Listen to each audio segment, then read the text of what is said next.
We have Karel Suchy with his Dawn Chorus 2 Hell Creek Opera.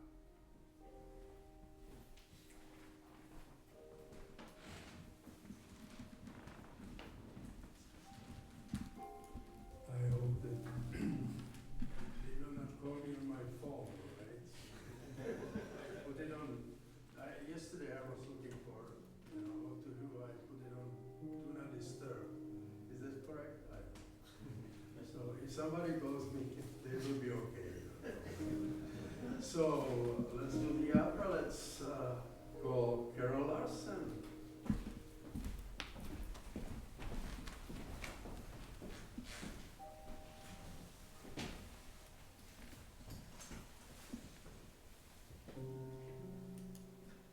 What did dinosaurs sound like?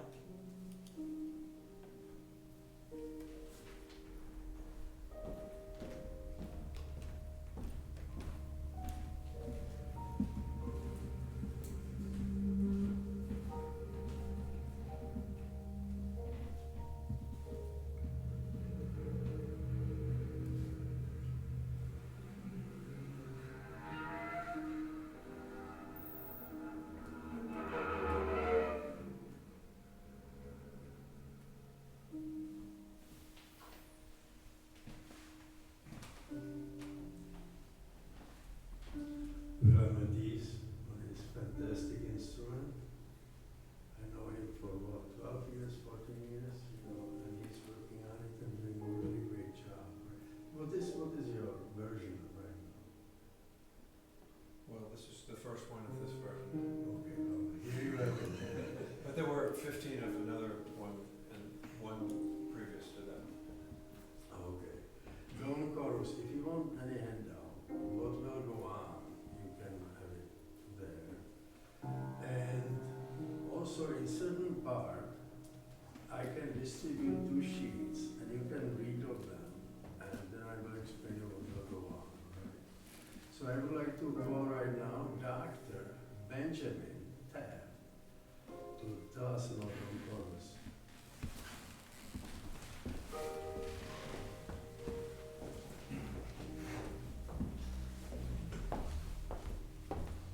Hi. You all actually know what dinosaurs sound like because birds are dinosaurs. So every time you've heard a bird sing in your entire life, you've heard the call of a wild dinosaur. Unless it was like a domestic bird, then it was the call of a domestic dinosaur. And so that's what I got my doctorate in, is actually studying birdsong. And if you think about a dawn chorus, if you have gotten up early or been woken up early by birds, it will often be the bigger birds that wake you up first. It might be crows calling, or a robin. And a robin's not gigantic, but it's bigger than a lot of little sparrows and finches. And those little sparrows and finches will be some of the later birds that start singing. And then like the little tiny chickadees and warblers will be the last ones that join in the dawn chorus. And that is a pattern that people have observed for millennia and come up with all kinds of different ideas about why that might be the case. Recently, in the last couple of decades, with some cool science about metabolism and measuring how much energy birds use and how much energy it takes to sing, you can actually put a bird in a little chamber that's sealed and measure how much oxygen gets used up while it's singing, and use that to figure out just how much energy it burned. And it's a lot. People came up with this idea that the dawn chorus is this, to anthropomorphize, celebration of surviving through the night. So most birds need to forage and get enough food in order to survive for the whole night. They have these very fast metabolisms even when they're resting. And so they have to kind of bulk up, like a squirrel has to bulk up for the winter every night just to survive from the night. And so as dawn approaches, and birds have very keen vision, so even when it might look like it's dark to us at 3 or 4 in the morning, they're already starting to notice how the sky is changing. A bigger bird has more wiggle room in its metabolic load and how many calories it's stored away. And so it can start, it's like, okay, I'm definitely gonna survive. I have all this energy, and it can sing or caw or hoot or whatever. And the more, the earlier it sings, it ends up kind of advertising, hey, I did a great job collecting food last night. And that advertisement could be something that then impresses its neighbors, its female neighbors. If it's a male singer, might be like, he's got the good foraging genes, maybe I gotta check him out. And if it's a male neighbor, he might be like, oh, he's got the good foraging genes, maybe I better not mess with him. And so we think that I'm convinced by this argument, that a lot of what we hear in birdsong is this advertising of excellence and celebrating surviving until the dawn. And one reason why you might believe this is like today, like a day like today, where the weather's crappy, birds will sing later because they're less sure they're going to survive, right? Because it's kind of cold and rainy, so you're like, oh crap, I budgeted for nice weather. And like in May, when the dawn chorus is particularly loud, the weather's really uncertain, right? Some days it might snow, some days it might be 80, especially in Wisconsin, right? So that's kind of that's the very nerdy take on birdsong. And I love how even though it's really nerdy, it still comes out to being like this celebration. But also a celebration with an edge to it, right? There's this, you're celebrating, but you're also like throwing shade at your neighbor and also trying to kind of impress your neighbor's wife. And so there's some skullduggery to that. I think that will go along well with the rest of this evening. So that's what I got. I didn't listen. I'm good. Okay. Thanks very much for listening. Thank you for saying that.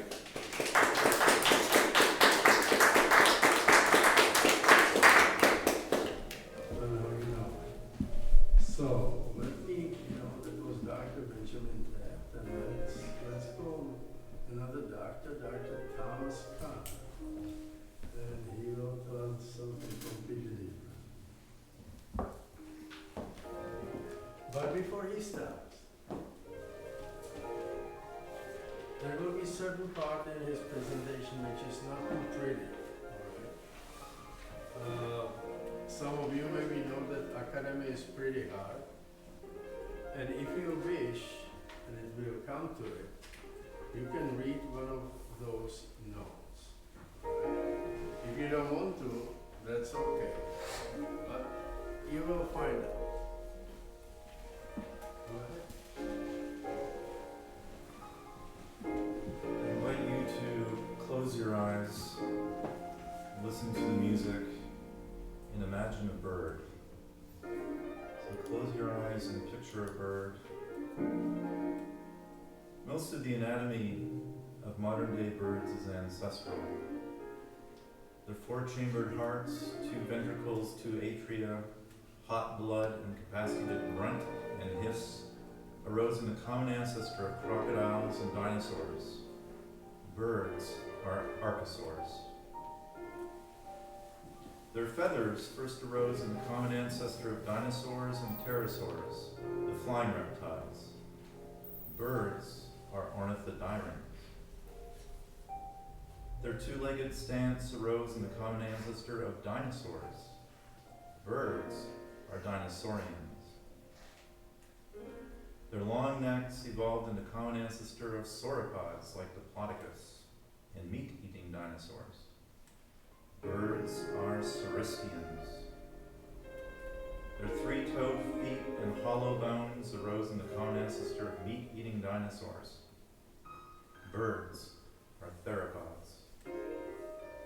Their three-fingered hands arose in the common ancestor of the stiff-tailed theropods. Birds are tetanurans. The feathers of the tail and hand, useless for flight, but useful for keeping eggs warm, evolved in their common ancestor with oviraptors. Flight arose in their common ancestor with velociraptor and kin. Although in addition to the arm wing, there's an extra set on the legs. Bird flight started with four wings. The leg wing was lost in their common ancestor with Archaeopteryx. The syrinx, the organ of song, arose before the extinction first seen in a fossil from Vega Island off the coast of Antarctica. Birds sang through the end.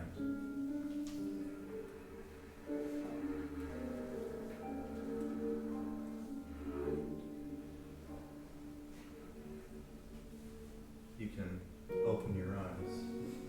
So I have something to show.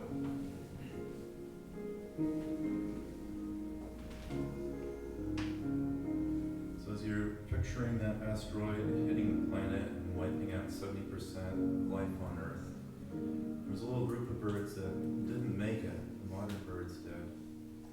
There's a little group of birds called opposite birds.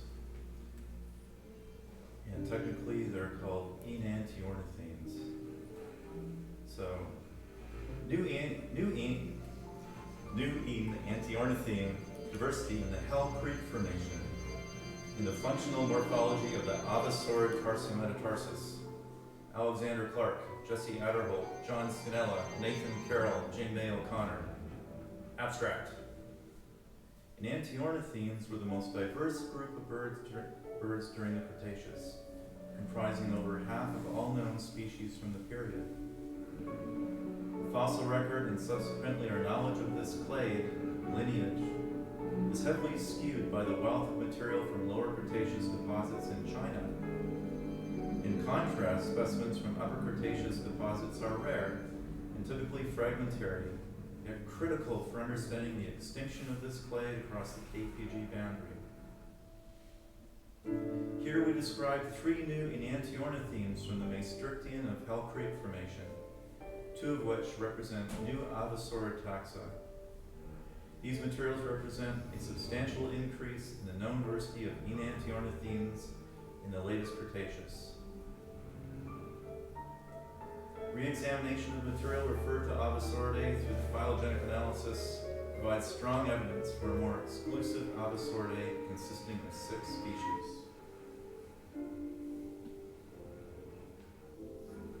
Exploration of the functional morphology of the avasaurid tarsiometatarsus indicates potential strong constriction and raptorial killing attributes.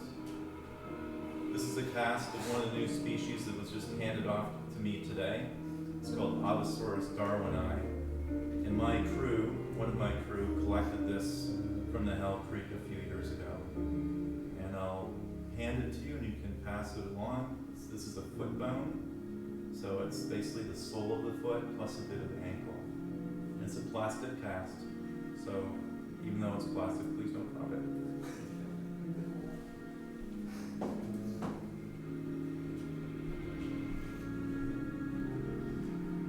This is the Hell Creek Opera. Hell Creek. Hell Creek Formation. Formation. A formation is a unit of rock that was deposited in a specific region by a constant source. The rocks of a formation are homogeneous, although they may show internal but repeated variability, like sands alternating with muds. The Hell Creek is a modern stream that now empties into the Fort Peck Reservoir in northeastern Montana. The valley of the Hell Creek was where a formation of rock was discovered that represents a coastal plain deposited by meandering rivers that coursed eastward from the northern Rocky Mountains to beaches of a shallow sea that split the North American continent into western and eastern halves. The Hell Creek Formation was discovered to contain the fossils of dinosaurs, including Triceratops and Tyrannosaurus rex, and later, birds. The Hell Creek Formation is one of the most intensely studied geological formations on the planet because of its record of dinosaurs, global warming, and the asteroid impact that killed off 70% of life on Earth. In the modern day, the Hell Creek Formation outcrops in Montana, Saskatchewan, the Dakotas, and Wyoming. The fossils have attracted 132 years of human search and inquiry. It has been said that searching the Hell Creek is a life-defining experience.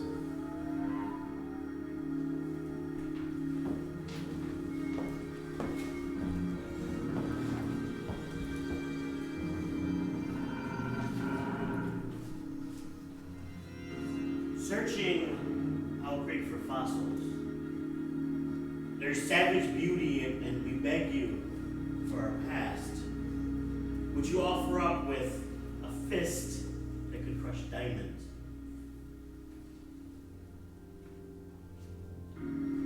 My pickaxe begs the earth for a sign, and Hell Creek gave me one. I don't need you. Air thick with the sort of heat that sits on lungs, pushes on shoulders, every flower hidden under tall grass, a dash of wild purple protected by thorns and jagged needles.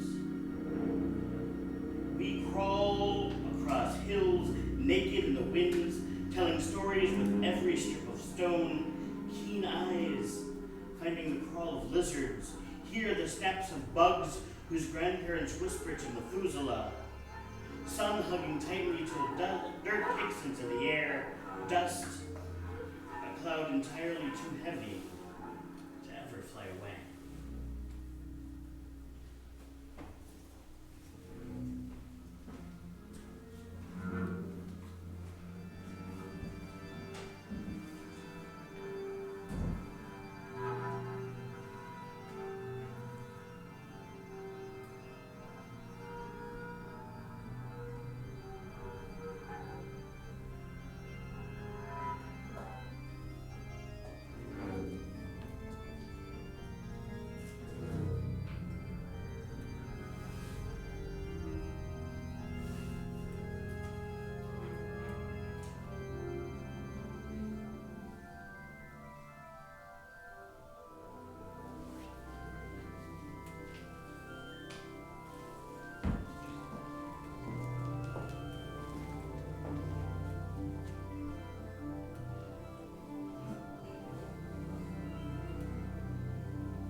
Now we will get to the nitty-gritty stuff, okay, to academy. This is happening to Dr. Carr almost every day, right? And you can be bothered to Picard and go for it. Hartnett News. Quote, "They are thieves of time," end quote. Dismayed paleontologists speak out against the booming market for dinosaur skeletons. Carr is a twit. He's obsessed with Tyrannosaurus rex.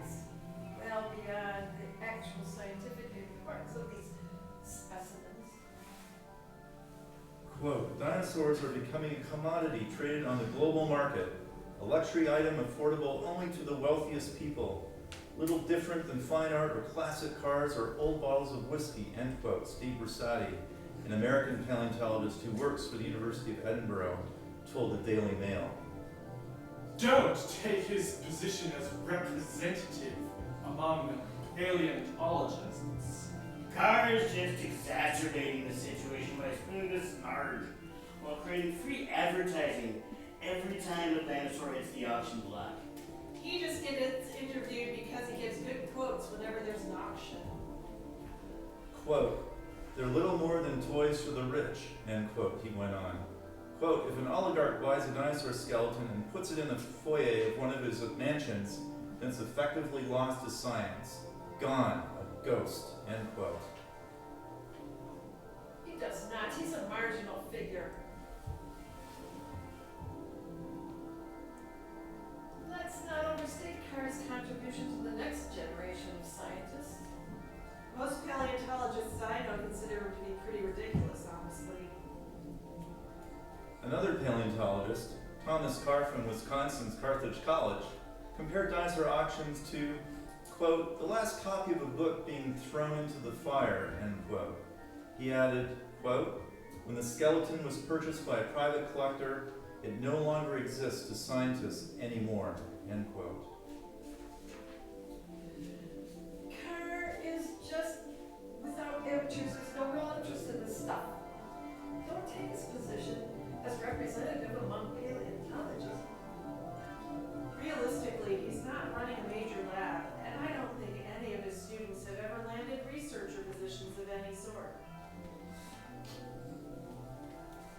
Carr and Versati advocate for exhumed dinosaur remains to be given to museums and other educational institutions accessible to the scientific community. I don't mean these as ad hominem. For him, this is more a religious crusade than a scientific issue. He's speaking to concerns that fosters mainstream support in this field for his positions. Quote, greed for money is what drives these auctions to sell dinosaur bones, end quote, Carr told the Daily Mail. Quote, auction houses are a critical link in the chain, but every link is equally hellish. This chain includes commercial companies collecting the fossils to sell, and the auctions and the people with the money to buy the dinosaurs. As scientists, we are helpless against that trinity, end quote, the paleontologist said. Quote, they are thieves of time. As I said, he's obsessed with Tyrannosaurus Rex, well beyond the actual scientific importance of these additional specimens. He is a part of this discussion only because he constantly interjects himself into these discussions with a radically extreme position that most of us agree is extreme. He's a marginal figure. Anybody? Want to read anything? These are true comments. They are not made up. That's what Dr. Carr gave us, all right? If you ever want to buy an auction T-Rex, don't go to Thomas. Probably hurt, all right? Fair is foul and foul is fair.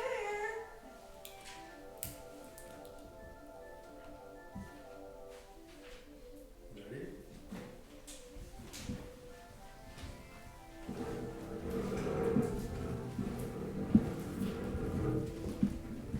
And then I would like to introduce Karel Larsen, Benjamin.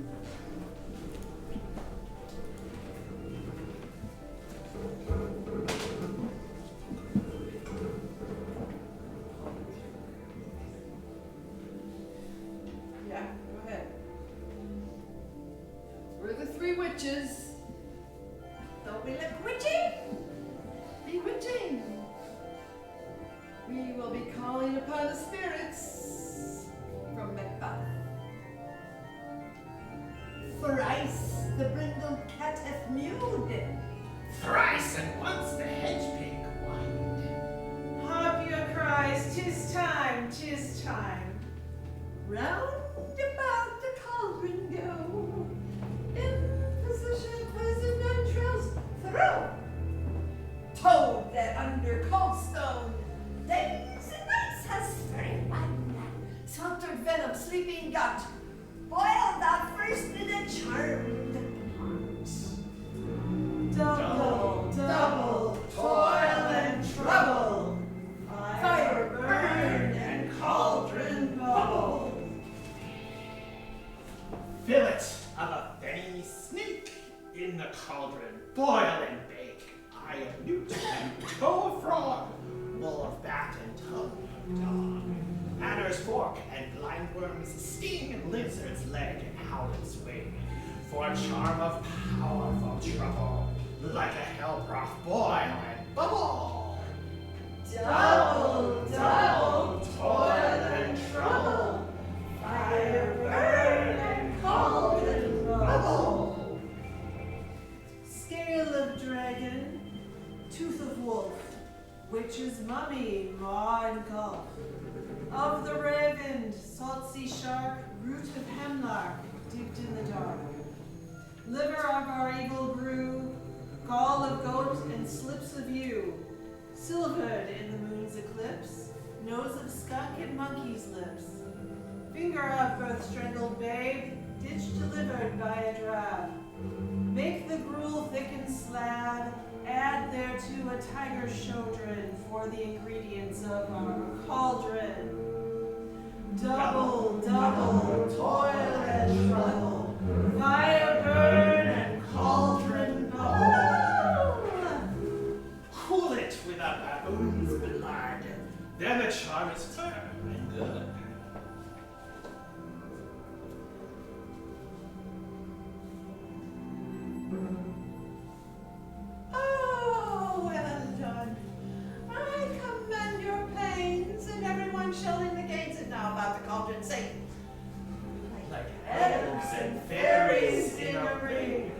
enchanting all that you put in.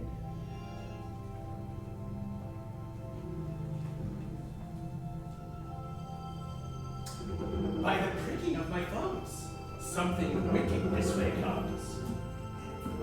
Open locks, whoever knocks. Come out, you secret black midnight eggs. What is it you do? A deed without a name! I conjure you by that which you profess, so ere you come to know it, answer me. Even till destruction sicken, answer me to what I ask you. Speak! Demand! We'll answer.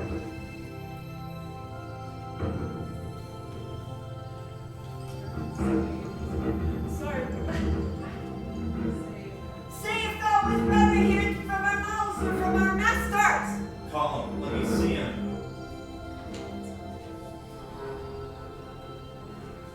Orin's house blood that hath eaten her 9 pharaoh. Grease that's sweatin' from the murder's give it throw into the flame. Come high or low. Double, double, toil and trouble. Fire burn and cauldron bubble.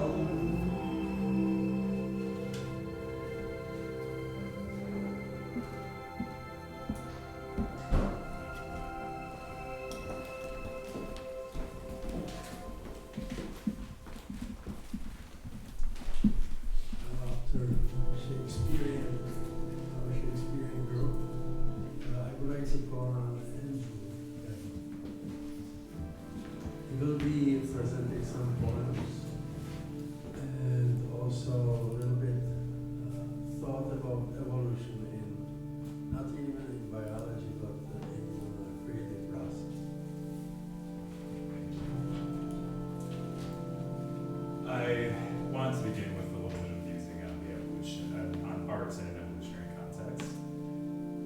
Picasso had a work called Tête de Taureau, Bull's Head, and that was essentially a bicycle seat and a pair of handlebars that were soldered together.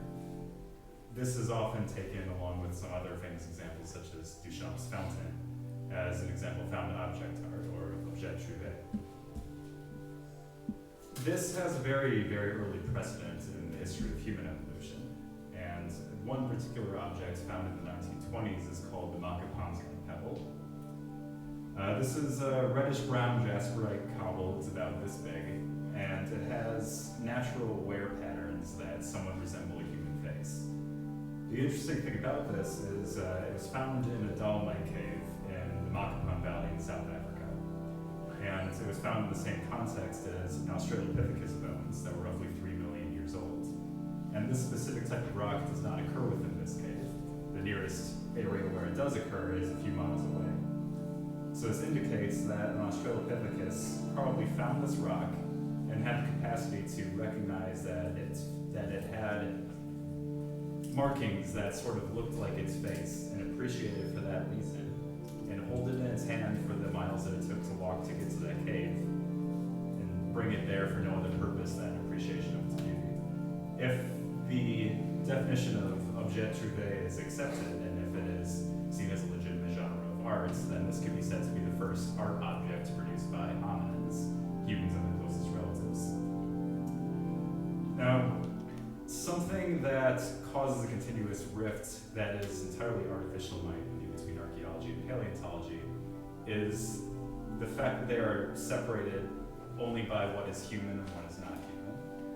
However, humans are, like any other living thing, part of the evolutionary history of life on Earth, and various other non-human taxa and beings not related to humans have also left objects behind.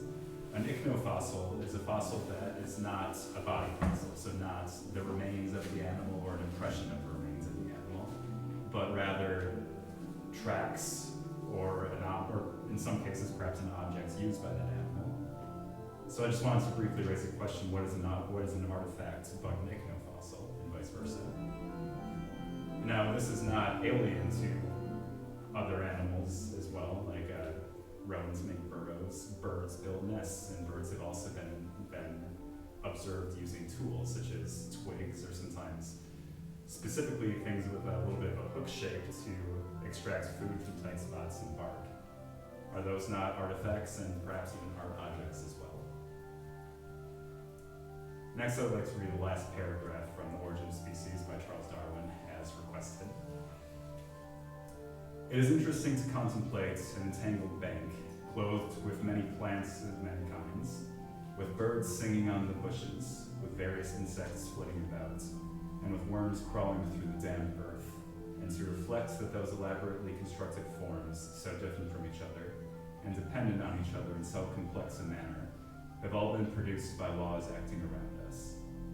These laws being taken in the largest sense, being growth and reproduction, inheritance which is almost implied by reproduction, variability from the indirect and direct action of the external conditions of life, and from use and disuse. A ratio of increase so high as to lead to the extinction of less improved forms.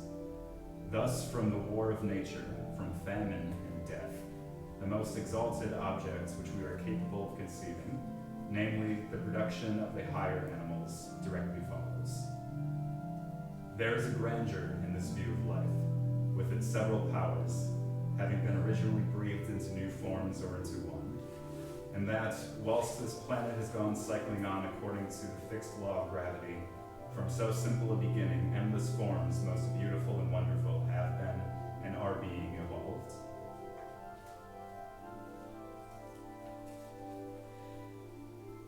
Next, here's a poem called Scale and Pronghorn. The stone's memory of a scale rested undisturbed as the Bering Strait was crossed and varicose paths were carved across the virgin soil, and as the ground was leveled of its horned stewards and hills were built with their skulls, and while watered whiskey was pulled to wash down frozen pizzas, a rodeo on TV. It sat while Purgatorius chittered, and while its descendants grew and stood, and lit fires and killed each other and invented gods. Apes picket hills, and it will stay after them.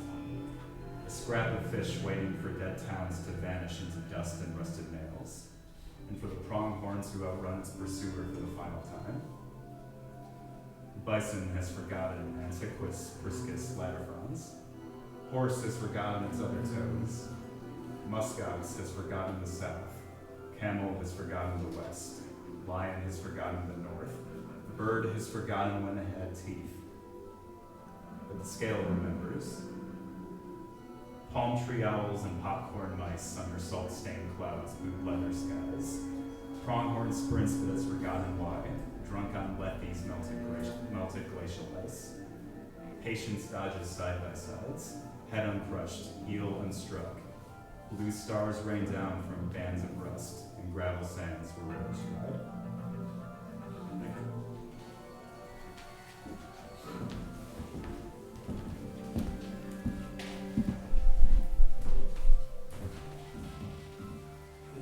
Now Few Dinosaur Poems by Jennifer and Carol.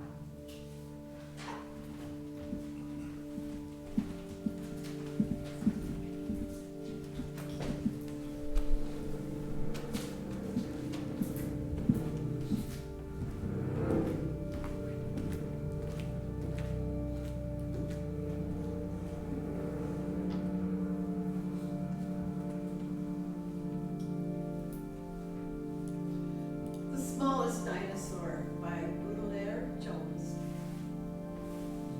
It must have been embarrassing for tiny Compsognathus, that's Compsognathus, to die between the legs of all the larger dino races.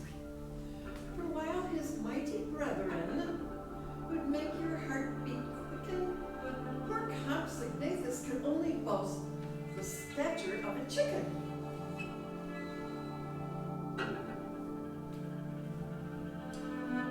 The Dinosaur Bones by Carl Sandburg. The dinosaur bones are dusted every day. The cards tell how old we guess the dinosaur bones are. Here a head was 7 feet long, horns with a hell of a ram, humping the humps of Montana mountains. The respectable school children chatter at the heels of their teacher. who explains, "The tourists and wonder hunters come with their parasols and catalogs and arrangements to do the museum in an hour or 2 hours. The dinosaur bones are dusted every day.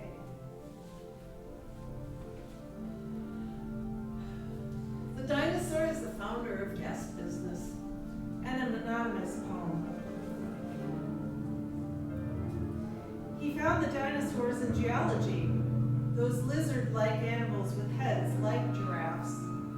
He is strong in mathematics, but he won't tell you when this was, for geology works in epochs and not in years. These dinosaurs were so large that they could nibble the tops off our sequoia trees like sagebrush. These great reptiles mark the change between the old and new order, when shellfish and fish proper, with animals and vegetation of both sea and land, swarmed the countless myriads. these fossils and organic decompositions mark the fields of today. The dinosaur, by a vicarious death, and after countless dark ages, is now shedding light in our homes and cooking our meals. Fuel is but stored up energy. The light and the heat in which the dinosaurs basked is only now being delivered.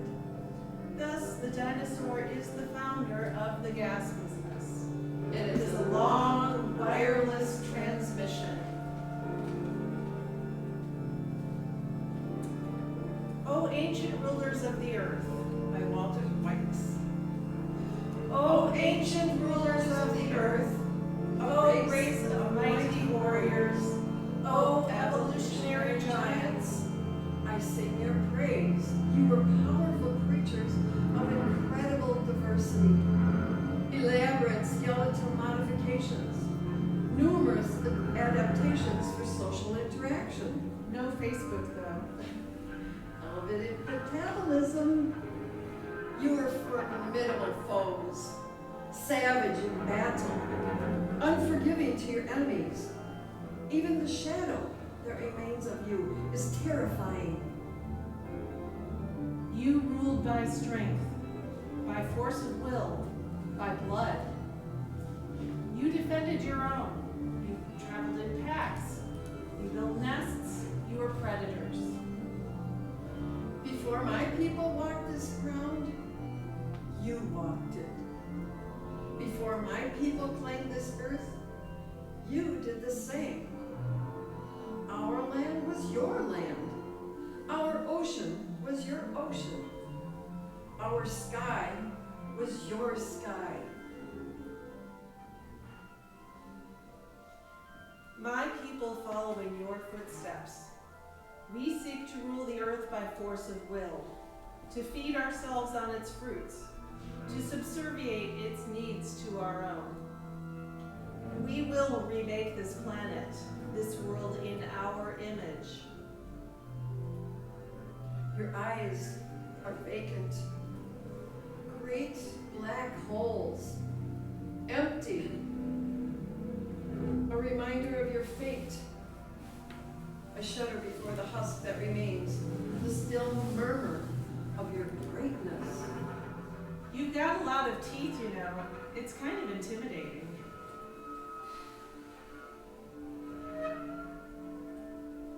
I'm sure the extinction event caught you off guard. Who could have predicted, right? For 160 million years, you survive, you flourish, then bang! One stray asteroid and it's all over. Will men meet the same fate, O terrible, powerful, wondrous lizard? Is extinction the common doom, O mighty dinosaur?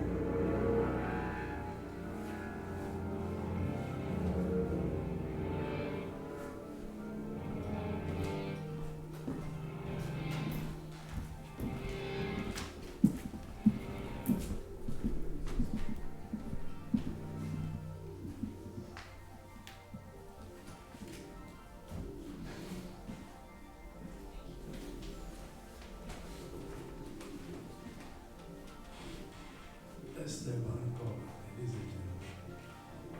And none of this comes to us without the people willing to go out there and do the work and bring it back for us.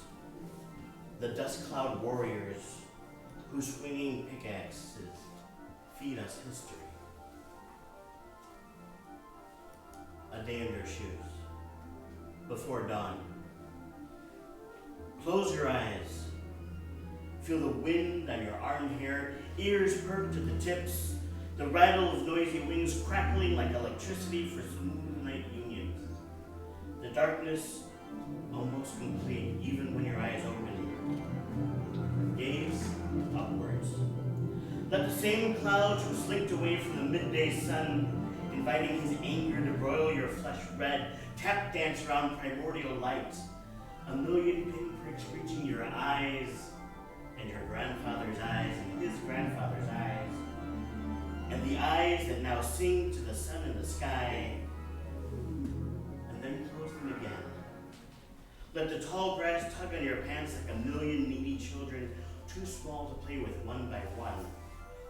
Walk off the deer path. Let the sounds of thorns trying to carve your legs remain sounds. Tall grass lay underfoot, the uneven ground demanding your Midwest feet shift, bend to its will. Then open your eyes in the night to the howls, riding whipping winds, the chill that falls into bones, the way your skin slowly sinks under foot, reminds you that you are a part, a portion of all that hunted and roared before us, and this night, our night, this very moment of fragile infinities.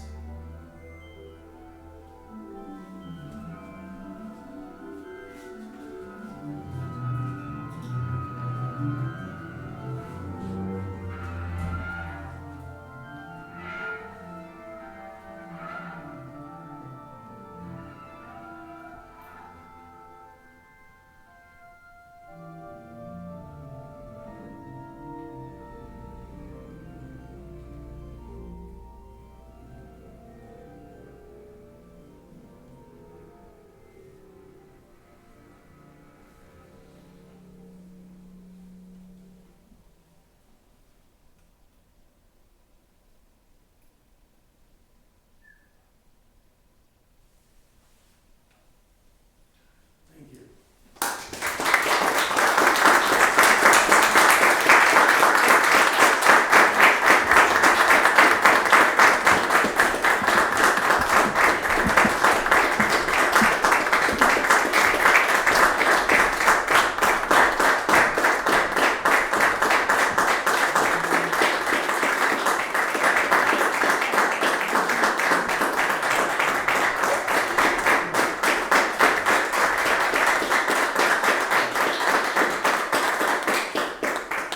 Carol, what was the question? What do dinosaurs sound like? Any comment? Yeah. Or something like that. I don't know. Well, thank you very much.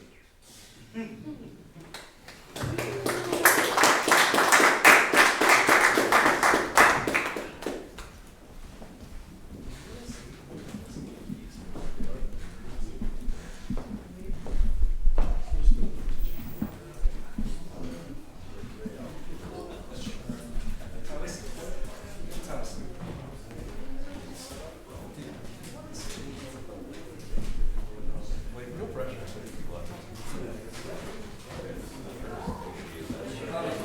Real quick before we really break here, thanks Karel for putting this piece together and all the presenters and everything. Dr. Carr leads a dig every summer out to Hell Creek to find fossils. I was And- suffering with him this year. Yeah, Karel was there for what? A week? Was it a week you were there? A week it was enough, right? And I know you said you tried to bring bring. you try to bring various artists and things, you know, so thanks for inspiring this, I guess. And I just asked if you'd like to say anything about the dig itself outside of the context of performance, so. Well, I wish we could have had a picture of them digging. That is so cool. The few pictures I saw, that would Carmen, Dawn Chorus, stage 3. Now you can touch it, Carmen, that's okay. Yeah, I lead a field expedition to southeastern Montana. It's part of Carthrage's so-called J-turn. Given our current financial situation, I've had to defer this year's 2025 field season back to 2026. But I do welcome volunteers. We ask people to volunteer a week, Saturday to a Saturday. You get to us and we take care of the rest, transportation in Montana, groceries, a drive back to the regional airport or what have you. You can drive out to us. We rent a house which has sort of full amenities, including a fridge and hot and cold running water. And part of my goal is to bring science and art together. Like, sure, we have graduate students and we have scientists out with us, but I really do encourage and reach out to artists rather, to join us, because it's a truly what's been called a life-defining experience by a student from Mayad. And I think that's true. It's had an effect on Esteban. It inspired an entire chapbook, and this Hell Creek opera, Karel's experience with us inspired that. So I invite you to speak with me if you're interested at all. I'm easy to find on the internet, so you can reach out to me by email. What we do is we collect dinosaur fossils in the Badlands of Montana on public lands. So this land is your land, this dinosaur is your dinosaur. And they come back to Kenosha to the collections of the Dinosaur Discovery Museum, which is a federal repository. And I'm currently in the 4th month of cataloging the thousands of bones that my crew collected this summer, including fossils that Karel found. But please speak to me if you're interested, and thank you very much for your time and attention.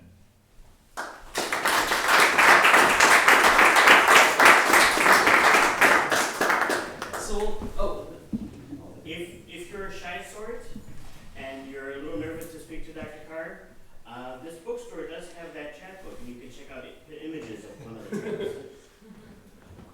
We'll take about 5 or 10 minutes to switch things up, and then we'll have Felsteg. Thanks.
facts are indications that are nothing like. We know about last day because they have looked at us.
again to Karel and all the performers from the first set.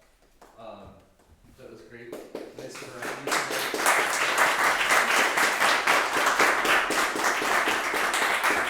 Some of you are regulars and know this, some of you are not. The series is the third Thursday of every month here at 7 p.m.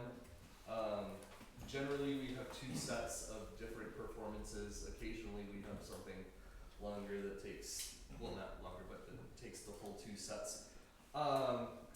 Coming up, December every year, we do Trench and the Tontine Ensemble. Trench is myself, Paul Westfall on drums, myself on guitar and electronics, and Steve Nelson-Rainey on soprano saxophone. And the Tontine Ensemble is a string quartet with bass, cello, viola, and violin. January, Willem is going to do a solo set, and Steve Zidek, wave filer, will do an electronic set. February, we've got Tim Russell is bringing in his trio, and then I guess I'm performing duo electronics with Jim Schenecker, which we do about once a year, usually in the late winter. March is going to be poets and improvising musicians again, like we did in September. So far, I've got Chelsea Tedeschi and Nick Ramsey are going to be 2 of the 4 or 5 poets. Mark Mantel will be playing percussion again, Barry Clark on bass, and possibly 1 more musician. So that's in the works. So that's what's coming up for the next 4 months. And thanks again, everyone, for coming. Thanks to Woodland Pattern for continuing to support these creative endeavors from everyone. I'll see you in a month, I guess.